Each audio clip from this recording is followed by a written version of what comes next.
No badge, no entry to this area. The supervisor shouted at the dirty boy standing at the factory gate. Everyone kept their distance. Only one young woman secretly handed him a sandwich.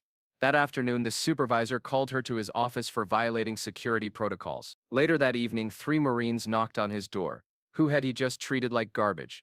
That made an entire unit stand up for honor. Welcome to QH. Let's uncover what really happened. Nora Bennett pulled her thin jacket tighter as the cold November wind cut through the employee break area of Iron Ridge Metalworks Manufacturing. At 27, she was neither the youngest nor the oldest worker at the factory in this small Pennsylvania town, but she was certainly one of the quietest. Orphaned by her mother's early death, Nora lived with her aging father and younger sister in a modest home just 10 blocks from the factory. Each morning, she woke at 5 a.m. to prepare lunch for herself and often her father, who worked at the local hardware store. Her co-workers knew her as the woman with homemade sandwiches who rarely joined workplace gossip, but always had a kind word for everyone. Nora had worked at Eagle Line for nearly 5 years in the assembly division, maintaining a perfect attendance record and never causing trouble. This made her practically invisible to management, except to Supervisor Langston, a stern man in his 50s who seemed perpetually irritated by anything that deviated from his narrow definition of normal. 15 minutes for lunch today, people, Langston announced as workers filed into the outdoor break area behind the factory. We've got that big order to finish. The workers huddled at metal tables under a corrugated roof extension, their breath visible in the cold air. A light drizzle had started, making the November chill even more biting. Nora unwrapped her sandwich, turkey and cheese with homemade mayo, and poured hot soup from her thermos. That's when she noticed him, a small boy maybe 10 years old standing just beyond the chain-link fence that separated the break area from the empty lot behind the factory. His thin jacket was soaked through, his sneakers caked with mud, but what caught Nora's attention were his eyes, red-rimmed and hollow, staring not at the people but at their food. The boy didn't speak or gesture. He simply stood there, one hand clutching his stomach, shivering in the cold drizzle. Hey, no loitering. Langston's voice cut through the quiet murmur of lunchtime conversation. This is private property. The boy flinched but didn't move. Langston strode toward the fence, waving his clipboard. No begging allowed here. Move along before I call the police. Workers averted their eyes, suddenly very interested in their lunches. No one wanted to get involved. Langston was known for holding grudges against those who questioned his authority. Nora watched as the boy's shoulders slumped even further. Without a word, she carefully wrapped half of her sandwich in a napkin. Looking around to make sure Langston was distracted with paperwork, she walked casually to the fence and placed the wrapped sandwich on a cardboard box near where the boy stood. What are you doing? Whispered Rachel, a co-worker who had noticed her action. You know Langston has a strict policy about encouraging vagrants. You could get written up. Nora shrugged slightly. He's cold and hungry. A little food isn't a crime. Your funeral, Rachel muttered, turning away. The boy hadn't moved toward the sandwich, his eyes now fixed on Nora with a mixture of wariness and hope. Nora gave him a small nod of encouragement before turning back toward her table. She had only taken 3 steps when Langston's voice boomed behind her. Bennett, what do you think you're doing? Nora froze as Langston stormed past her to the fence. He spotted the wrapped sandwich and snatched it up. We have rules here, he snapped, holding the sandwich like it was contaminated. You want to feed strays, do it on your own time. With a dismissive flick, he tossed the sandwich onto the wet ground. The break area fell silent. Every worker watched the confrontation, but no one intervened. That's company property you're giving away, Langston continued, his face flushed with anger. And you're encouraging trespassing in a restricted area.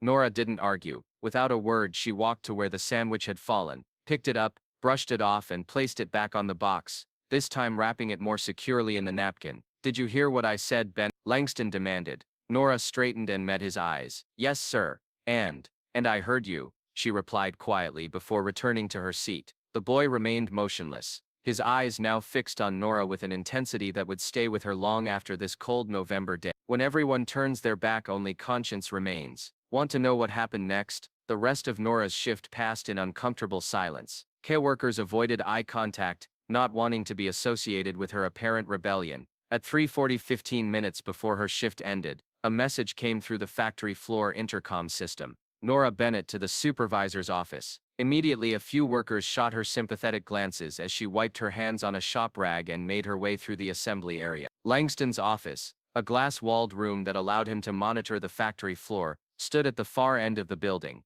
Nora knocked twice on the doorframe. Come in and close the door, Langston said without looking up from his computer. Nora entered, standing quietly with her hands folded in front of her. Langston finally looked up, his expression a mixture of annoyance and satisfaction. "I've documented today's incident in your personnel file," he said, sliding a form across the desk. "This is an official written warning for violating company security protocols by engaging with an unauthorized person near the technical area and for insubordination when instructed to cease." Nora glanced at the form but made no move to pick it up. "Sign at the bottom," Langston instructed, "and understand that a second violation will result in suspension without pay. A third means termination." As Nora signed the form, Langston leaned back in his chair. "You know, Bennett, I don't understand people like you. We have rules for a reason. That kid could have been casing our facility. He could have been a distraction while someone else breached security. He was just hungry," Nora said quietly. Langston's expression hardened. "Next time, take your lunch and go save the world instead of coming to work. We need reliable employees here, not bleeding hearts." Nora nodded silently, placed the pen back on the desk and left the office. The weight of injustice settled heavily on her shoulders as she changed out of her work clothes and punched her time card. She hadn't expected a medal for sharing her lunch, but being formally disciplined for a simple act of kindness seemed cruelly disproportionate. The drizzle had turned to steady rain by the time Nora began her walk home. The boy was long gone, though she found herself scanning the streets as she walked, wondering where he had sought shelter from the worsening weather. At home, Nora went through her evening routine mechanically, helping her father with his medicine, preparing a simple dinner for the family, and assisting her 16-year-old sister Maya with homework. She didn't mention the incident at work, not wanting to worry her father, whose health had been declining for months. "Nora, you're miles away," her father noted as they cleared the dinner dishes. "Rough day?" She managed a smile. "Nothing special, just tired." Just as she was finishing the dishes, a sharp knock came at the unusual time for visitors, especially on a rainy Tuesday evening. "I'll get it," she called, drying her hands on a dish towel. When she opened the door, Nora found herself facing three men in crisp Marine Corps uniforms, standing at attention despite the rain soaking into their service caps. The lead Marine, a staff sergeant with a weathered face and sharp eyes, raised his hand in a formal salute. "Miss Nora Bennett?" he asked. Nora nodded, too surprised to speak. "Staff Sergeant David Sloan, United States Marine Corps," he introduced himself. "These are Corporals Miller and Diaz. We're here to express our gratitude to you on behalf of our commanding officer and a family in our unit." Nora blinked in confusion. "I think there's been a mistake. I don't know anyone in the Marines." "No mistake, ma'am," Sergeant Reeves assured her. "May we come in for a moment? We won't take much of your time." Still bewildered, Nora stepped aside to let them enter. Her father appeared from the living room, eyebrows raised in silent question. "Dad, these men are from the Marine Corps. They say they want to thank me for something, but I'm not sure what." The three Marines stood respectfully in the small entryway, as Sergeant Reeves continued. "Miss Bennett, the boy you offered food to today, outside the Eagle Line factory, is Jacob Whitaker, the nephew of Colonel Mark Whitaker, who has served with distinction in the Marine Corps for 25 years. Nora's eyes widened. "The boy at the fence?" "Yes, ma'am." Corporal Hughes, the youngest of the three, spoke up.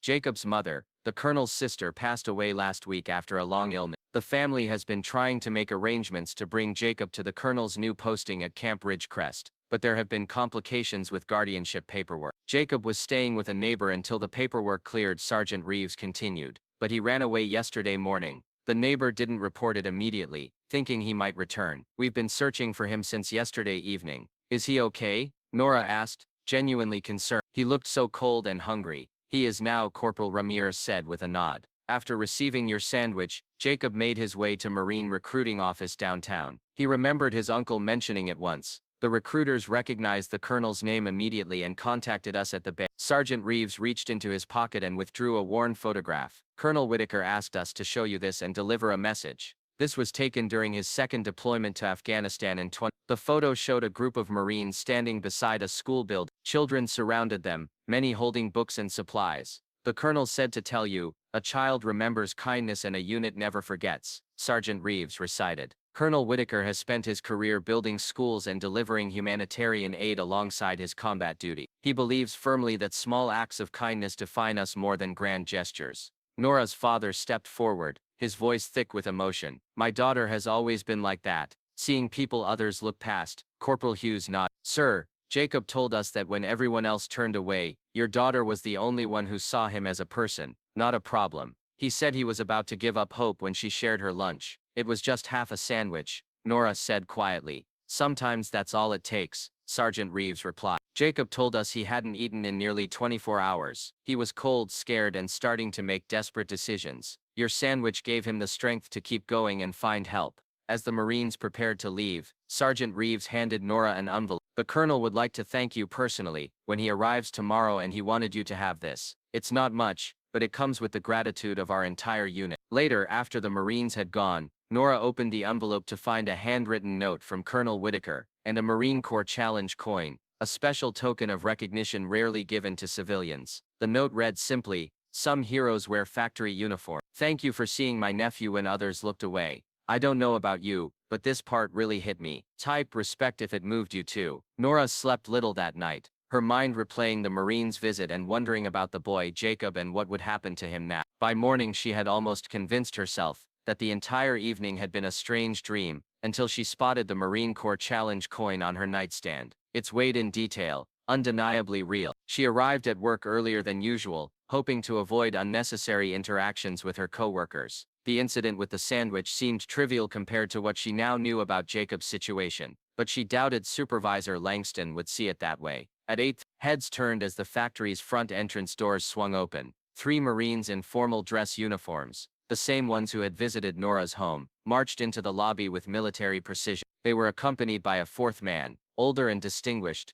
with Colonel's eagles gleaming on his uniform. The factory receptionist rose uncertainly from her desk. "Can I help you, gentlemen? We're here to speak with the factory management and Supervisor Langston," Colonel Whitaker stated, his voice carrying the natural authority of someone accustomed to command. "It concerns an incident that occurred yesterday involving one of your employees." The receptionist hurriedly called the general manager, who appeared minutes later, looking both confused and concerned at finding 4 Marines in his lobby. After brief introductions, the entire group was escorted to the conference room, with Supervisor Langston summoned shortly after. Throughout the morning, workers whispered about the military presence, speculation running wild. Nora kept her head down, focusing on her assembly tasks, though she couldn't help noticing the frequent glances in her direction. During the morning break, Rachel sidled up to Nora. "Do you know why there are Marines in the conference room, with Langston and upper management?" Nora hesitated. "I might. Does it have something to do with that kid yesterday?" Rachel pressed. Before Nora could answer, the factory intercom crackled to life. "Nora Bennett to the conference room, please." A hush fell over the break area as Nora stood, smoothed her work apron, and made her way toward the administrative wing. She could feel every eye following her progress across the factory floor. In the conference room, Nora found an unexpected scene. Supervisor Langston sat rigid in his chair, face flushed and eyes fixed on the table.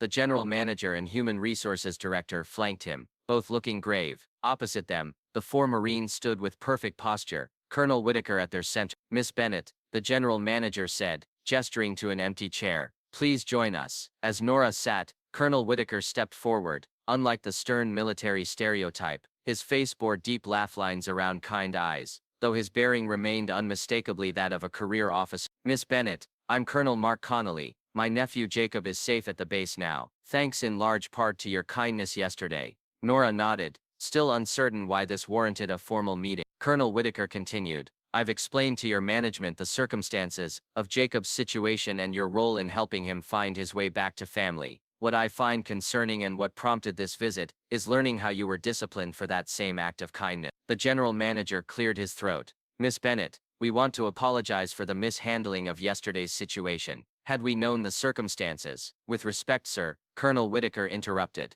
"the circumstances shouldn't matter. Basic human decency toward a hungry child shouldn't require special circumstances to be acceptable in your workplace." Supervisor Langston shifted uncomfortably. "We have security protocols. I understand security concerns better than most," Colonel Whitaker said evenly. "I've commanded security details in active war zones. What happened yesterday wasn't a security issue, it was a failure of compassion." The Human Resources Director spoke up. "We've already removed the written warning from Miss Bennett's file, and will be reviewing our policies regarding community interaction." Nora sat in stunned silence as the meeting continued, watching as the corporate hierarchy she'd known for 5 years was temporarily reorganized by the quiet authority of Colonel Whitaker and his Marines. By lunchtime, word had spread throughout the factory. A worker in shipping had captured video of the Marines entering the building and posted it to the local factory workers' social media group, with the caption, "Marines came to thank someone for a sandwich. What did we miss?" Within hours, the story had reached the local newspaper. A reporter called the factory for comment,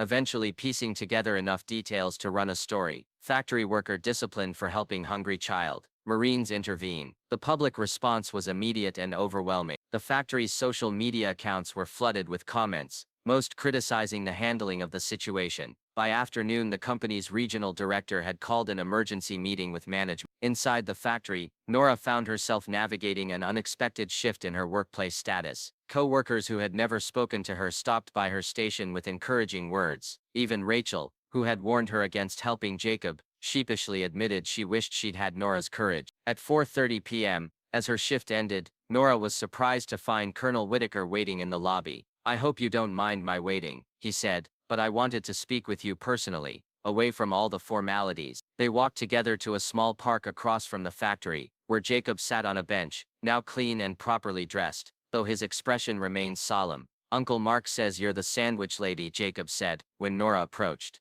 Nora smiled. "I guess I am. Thank you," the boy said simply. "Nobody else even looked at me." Colonel Whitaker placed a hand on his nephew's shoulder. "Jacob will be coming to live with me and my family at Camp Ridgecrest. We've expedited the guardianship paperwork. I'm glad," Nora said sincerely. "He deserves a good home." "Miss Bennett." "Nora," Colonel Whitaker said, "what you did may seem small to you, but it meant everything to my family." Jacob lost his mother, then found himself alone and afraid in a strange town. Your simple act of kindness was the first moment of normalcy in his world that had completely fallen apart. The conversation was interrupted by Nora's phone buzzing with a text message from her father. "Turn on Channel 7 News. You're on." The local evening news had picked up the story, interviewing factory workers about the Marines' visit. Without security camera footage from the break area, they had reconstructed the sandwich incident based on eyewitness accounts, painting Nora as a modern-day Good Samaritan standing against corporate callousness. By the following morning, Supervisor Langston had been placed on administrative leave pending review, and Nora received a formal apology from the company president. The factory announced a new community outreach program in partnership with local food banks,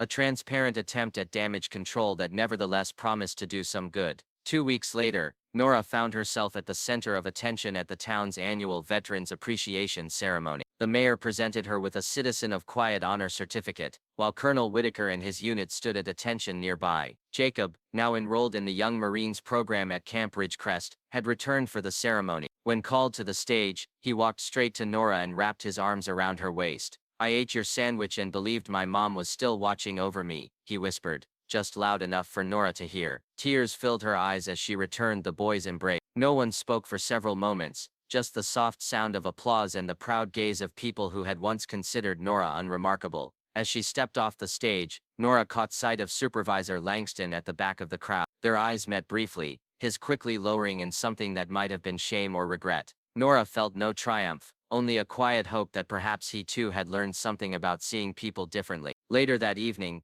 as the ceremony concluded, Colonel Whitaker approached Nora once more. "You know what's remarkable," he said. "Marines train for years to develop the courage to run toward danger when everyone else runs away. You showed that same courage naturally, just by following your conscience when everyone else looked away." Nora shook her head slightly. "It really was just a sandwich," the colonel smiled. "It's never just a sandwich, Nora. It's the reminder that even in our darkest moments, we're not invisible. And sometimes that's all we need to find our way home." What moment in your life did justice arrive late, but was still sweet? That night, Nora sat by her window, watching raindrops gather on the pane. She never imagined a sandwich could echo so far, but it, not through noise, but through impact. Because true kindness isn't about visibility, it's about visibility given to the unseen. And in a world where many walk by, Nora had chosen to stop, and that changed everything. 6 months later, Nora Bennett still worked at Iron Ridge Metalworks, but much had changed. Following the media attention, the company had established Lunch with Honor, a program that partnered with local schools to identify and support children in need. As the program's employee representative, Nora helped coordinate monthly food drives and mentorship opportunities. Supervisor Langston never returned to his position. After a company review, he was reassigned to a non-supervisory role in another facility. His replacement, a former military veteran herself, implemented a management approach that balanced security needs with humanitarian values. Each month, Nora made the 2-hour drive to visit Jacob at Camp Ridgecrest. Their unlikely friendship had deepened, with the boy now calling her Miss M, and proudly showing her his progress in the Young Marines program. The trauma of his mother's death and his days on the street would never fully disappear, but Jacob was healing, supported by his uncle's family and the continued connection to Nora. At the factory, The lunchbox Nora had used that November day was now displayed in a small case near the entrance. Beside a plaque reading, "Kindness needs no permission, only a heart." New employees were told the story during orientation, establishing it as part of the company's evolving culture. During a community outreach event, a young factory worker approached Nora with a question that many had wondered,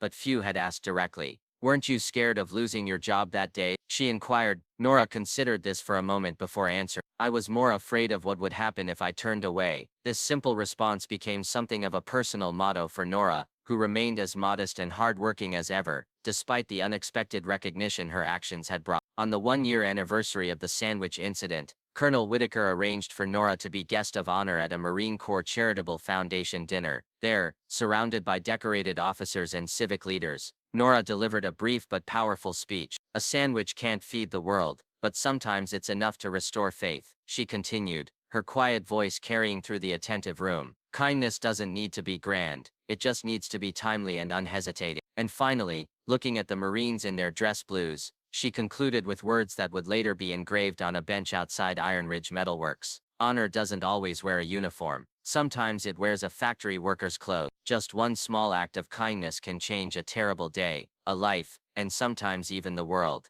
Tell us about an act of kindness you received that you'll never forget. Subscribe to QH Incredible Stories, where kindness spreads every day. Remember, hitting like isn't just for the video, but for the truly valuable people in life. We told their story. You gave it meaning. Thank you.